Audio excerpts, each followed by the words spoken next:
Assalamualaikum warahmatullahi wabarakatuh. Sebuah peristiwa di surat Al-A'raf tentang Musa Kalimullah di atas bukit Sinai. Peristiwa Musa adalah peristiwa hakikatullah. Banyak sekali kita memandangnya sebagai peristiwa syariat, padahal terkandung hakikat yang sangat dahsyat. Baginda Nabi Musa Kalimullah alaihi salam jatuh pingsan atau mati suri yang dialami menjadikan perenungan dalam kajian kita bahwa kita sebagai hamba tidak layak mengunjungi Allah dalam keadaan sadar dasar. Karena yang melihat adalah Allah yang maha bersih dan suci. Kemudian media sadar fisik ini penuh dengan kotor karena dosa, nestapa. Tentunya hijab jadinya bagi aku hamba untuk bisa bertemu dengan aku Allah. Aku Allah hanya mau berucap bahwa teknis bertemu dengan aku adalah dengan cara mati ragamu, sehingga bahasa yang cukup lembut dalam memperkenalkan dirinya Allah menyebut dan berucap, kamu sekali-kali tidak sanggup melihatku. Lihatlah gunung itu, bila berada pada tempatnya, maka wahai Musa, niscaya kamu dapat melihat aku. Namun gunung itu hancur. Sebuah pelajaran yang mulia dari Allah terhadap Musa Kalimullah, bahwa bertemu dengan Allah hanya dengan cara mutu qabla an tamutu, mati sebelum kamu dimatikan. Bangun dari kematian, maka Musa pun berkata, Maha suci engkau, aku bertaubat kepadamu dan aku orang pertama-tama beriman. Al-A'raf 143. Ini mengungkapkan bahwa Musa telah bertemu Allah melalui kematian sesaat. Musa telah bertemu Allah melalui mujahadah puasa 40 hari lamanya di atas bukit Sinai. Allah berada pada wadah syariat gunung Sinai. Wadah hakikatnya adalah hati Musa yang putih, bening, kasaf mukassafah, goib dalam diri Musa menjadi mukammil pada lisan zahirnya. Musa ma'rifat pada Nur Muhammad di alam kalam. Sempurnalah gelar Kalimullah. Karena Musa kasaf dengar, kasaf lihat, dan kasaf lisan. Bunyi suara Allah, kalam Allah, maka suara Musa adalah suara Allah. Suara kun, bicara Musa adalah bicara Allah. Bicara kun, perilaku Musa, perilaku gerakan Allah. Kun fayakun. Martabat iman tertinggi, kun fayakun. Musa telah kenal dirinya, kenal pula Allah pada singgasana diri, aku hamba. Nur hamba lebur di dalam aku Allah, nur Allah. Nurun ala nurin, cahaya di atas cahaya. Nur hamba berada pada sulbi Musa, telah fana di dalam nur zat pada ubun-ubun hamba Musa. Maka marifatlah Musa sebagai musyahadah Rasul dan Allah. Syahadat kekal Musa Muhammad Rasulullah dan Allah zat. Syahadat kekal Musa Muhammad Rasulullah dan Allah zat. Syahadat kekal Musa Muhammad Rasulullah dan Allah zat. Sempurnalah asyhadu an la ilaha illallah wa asyhadu anna Muhammadar Rasulullah. Asyhadu an la ilaha illallah wa asyhadu anna Muhammadar Rasulullah. Asyhadu an la ilaha illallah wa asyhadu anna Muhammad Musa Rasulullah. Sempurnalah Islam, iman, ihsan, ikhlas seorang Musa dalam bertauhid. Subhanallah, subhanallah, subhanallah, subhanallah ala azim, subhanallah wa bihamdihi. Wallahu a'lam bishawab. Kesempurnaan Musa dalam kamil mukamil adalah pelajaran berharga untuk kita kaji dan kita petik serta kita ikuti suri Taurat dan kemarifatan diri. Mengapa? Karena itulah peristiwa real. Kenyataan dan kemarifatan itu berlangsung Adanya ma'rifat di akal, pikiran, otak, angan-angan, fantasi, dan segalanya yang berada di area kepala ini. Adanya juga ma'rifat di hati, kolbi ini. Adanya juga ma'rifat di sulbi atau perut. Tiga kemarifatan ini memang harus terjadi dan tercipta, sehingga arif, lurus bentuknya. Maka sempurnalah dalam pikirannya, dalam hatinya, dalam perilaku dan perbuatan raganya. Seseorang kalau hanya ma'rifat hatinya, akalnya masih mengagungkan dan mempertuhankan hamba dirinya, maka ma'rifat hati, tetapi kesombongan akal dan intelektualnya masih tercipta. Seseorang yang telah bermakrifat di perutnya, di tulang sulbi, di alam mani, di alam raga, maka perilaku akhlakul karimahnya luar biasa sempurna. Tetapi apabila hatinya dan akalnya tidak makrifat, maka masih ada sifat dengki, iri hati, cemburu, takabur, ujub, sombong. Penyakit-penyakit ini tercipta juga di akal dan pikiran. Tidak mau kalah, selalu merasa diri lebih mempunyai dan memiliki ilmu, tidak ada yang mampu melebihinya. Ada saja kelemahan dan kerendahan diri, tidak pernah ada, karena dia hanya ma'rifat di alam raga, di alam mani. Seseorang yang hanya ma'rifat di akalnya, dia ramah dalam mengejawatahkan pikiran-pikirannya, cerdas, berpikir, dan bijaksana ketika mengeluarkan ilmu yang ada di alam pikirnya. Tapi kalau tidak ma'rifat hati dan tidak ma'rifat raga, maka tetap saja kesombongan masih terjadi, serta perilaku mengabaikan syariat, mengabaikan akhlakul karimah, mengabaikan sunnah Rasulullah tetap terjadi. Oleh karena itu maka kemarifatan ini minimal di tiga tempat itu, karena di tiga tempat itu adalah singgahsana nur zat, nur sifat nur Muhammad, dan nur Adam, nur hamba.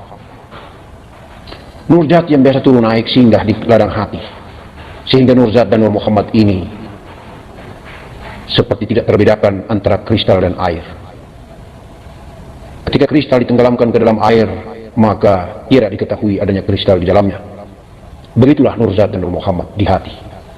Tetapi nur hamba adalah merupakan cahaya raga. Keakuan hamba, keakuan diri akan tetap berpisah. Oleh karena itu maka upaya satu-satunya jalan supaya bisa tunduk takluk adalah dengan cara belajar hamba ini mengenal dirinya, asal usul dirinya. Kalau dia sudah tahu asal usul dirinya dari nur zat, maka insya Allah dia akan fana. Kalau dia sudah fana, maka kemarifatan tercipta di akal, di hati, di perut, maka insya Allah berjalan dengan raga yang penuh dengan akhlak seperti akhlak baginda Nabi Muhammad sallallahu alaihi wasallam. Hatinya juga penuh dengan kelembutan, hati mutmainnah seperti hati baginda Nabi Muhammad sallallahu alaihi wasallam yang sudah dicuci oleh malaikat Jibril di belakang rumah Ummi Halimatus Sa'diyah, disaksikan Ananda Abdullah. Kemudian fikirannya juga ada merupakan fikiran ilham ilahiyah, fikiran-fikiran cerdas, fikiran-fikiran rabbani. Maka luar biasa seorang kekasih Allah itu. Itulah Musa Khalimullah, itulah Khidir alaihi salam, itulah para anbiya, para nabi, itulah datuk baginda Nabi Muhammad sallallahu alaihi wasallam, yang kalau kita kaji lebih jauh mungkin kadar kemarifatan berbeda lagi. Tapi intinya secara biasa, umum dan lumrah, manusia yang lemah seperti kita ini, mungkin takaran-takaran kadar kemarifatan secara konsep dan teoritisnya itu seperti ini. Untuk bisa dibuktikan maka kita butuh mujahadah berkepanjangan agar kita bisa melakoni, mengalami dan merasakan. Dan kita sendiri yang tahu makom ma'rifat diri ini, kita tidak pernah tahu makom ma'rifat diri selain diri ini. Untuk itu maka kita belajar kenal diri, tahu diri, tidak lupa diri, merendah diri. Maka kita berjalan di atas sirat bumi ini, ada panduannya, kitabullah, sunnah Rasulullah sallallahu alaihi wasallam. Sambil kita introspeksi, belajar dan hafal, selalu terus hafal keburukan-keburukan kita, dan lupakan kebaikan-kebaikan kita. Dan ingat terus kebaikan orang, lupakan keburukan orang. Maka insya Allah kita menjadi hamba Allah yang belas asih, bijaksana, sabar dan lapang dada, legowo, terima apa adanya, Karena semua hakikatnya Allah subhanahu wa ta'ala. Insya Allah. Mudah kalimat ini kita ucap dengan indah. Kita rangkai kata demi kata. Tetapi prakteknya adalah butuh hidayah. Semuanya butuh hidayah. Oleh karena itu sandarlah kepada Yang Maha Pencipta. Allah yang Maha Baik. Yang menggerakkan kedua pandangan mata ini. Yang menggerakkan otak dan fikir ini. Yang menggerakkan lisan bicara ini. Yang menggerakkan telinga hingga mendengar ini. Yang menggerakkan tangan dan kaki. Yang menggerakkan darah, daging, tulang dan kulit jantung, ampelu limpah, hati dan paru-paru, yang menggerakkan kullu jasad ini. Subhanallah, yang menggerakkan nafas dan jiwa ini. Allah, Allah, Allah. Engkau zat yang mulia dan zat yang agung. Ketika kami belajar mengenal diri semata-mata sebagai media lantaran untuk kami bisa mengenal Engkau, wahai Rabbku yang mulia, insya Allah bukalah pintu hijab ini agar kami semua hamba-Mu di muka bumi ini belajar mengenal diri, kenal diri dan kenal Engkau ya Allah. Agar kami tidak menjadi hamba yang mati sia-sia, agar kami tidak hidup hanya menggugurkan kewajiban sunnah Nabi, tetapi kami tahu ilmu untuk mengamalkan sunnah Nabi, lalu kami sampai kepada ilmu itu ya Allah. Karena kami tahu bahwa ketika kami berjalan adalah af'al-Mu, ketika kami melihat adalah af'al-Mu, ketika kami mendengar adalah af'al-Mu, ketika kami melangkah adalah af'al-Mu, semua adalah af'al-Mu ya Allah ya Rabbal Alamin jalali wal ikram. Oleh karena itu malu sekali ketika aku meminta pahala padamu. Malu sekali aku meminta jaminan surgamu ya Allah. Malu ya Allah, malu sekali hamba ini karena terlampau banyak syahwat bumi ini menjadikan hijab sehingga aku tidak berafal dengan baik di atas muka bumi. Aku kurang beradab dan berakhlak bertata krama terhadapmu ya Rabbaku.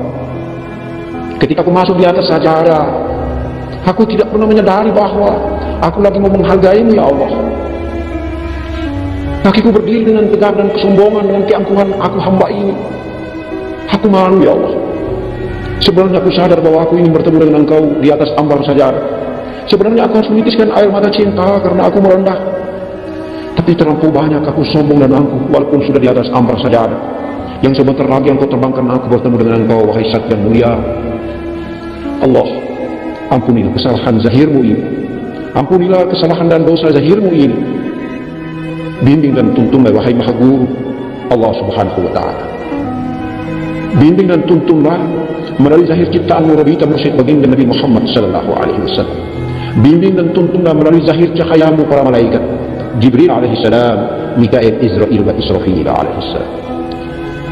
Bimbing dan tuntunlah melalui zahirmu para murabbi kami. Walaupun mereka telah tiada di bumi, tapi mereka masih hidup di alamul hakikat. Maka insya Allah biarkanlah silaturahmi indah ini berjalan di antara kami, agar kami tetap mencintai ya Rabbah, mengasihi dan menyayangi. Tidak terpupus dan padam membara hati ini. Biarkan hati ini membara, mencintai, mengasihi dan menyayangi 24 jam dalam desak nafas ini berjalan. Itulah ketika dia bersiar keluar dari hidung ini menuju ke bumi, ketika dia tenggelam dalam hidung ini menuju ke negeri hakikatullah. Biarkanlah nafas dan jiwa ini selalu beribadah, tunduk patuh dan taat menyembah padamu ya Rabbah. Engkau Zat yang mulia. Engkau pula lah yang berjalan di atas muka bumi ini. Engkau pula lah yang menuju ke alam hakikat. Engkau pula lah laisa kamitslihi syai'un wa khalafatu lil hawadis qiyamuhu bi nafsihi insyaallah. Aku, kami, seluruh hamba-Mu ini tetap hamba. Seluruh makhluk ciptaan alam semesta raya maya pada ini adalah jagat zahir-Mu. Engkaulah Zat yang tidak terukur dan terbanding, terjangkau dengan pikiran dan akal hina ini. Kecuali dengan diam tak berucap, katupkan telinga tak mendengarkan bunyi, matikan pikir dan akal, tunduk dan patuh daripada nafsu dan syahwat, hidupkan hati, hidupkan jiwa, maka engkau akan bertemu, dan aku pun akan bertemu, kami pun akan bertemu, kami pun akan mengunjungi engkau dengan cinta dan rasa, walaupun tipis rasa ini. Dengan untayan kalimat dan kata kami mendengar indah suaramu menyebut dalam qalbi Allah, Allah, Allah, Allah, Allah, lalu titisan air mata itu keluar dari kepala yang hina itu, air mata cinta. Biarkan air mata kami ini bisa memadamkan neraka jahim ya Allah. Assalamualaikum warahmatullahi wabarakatuh.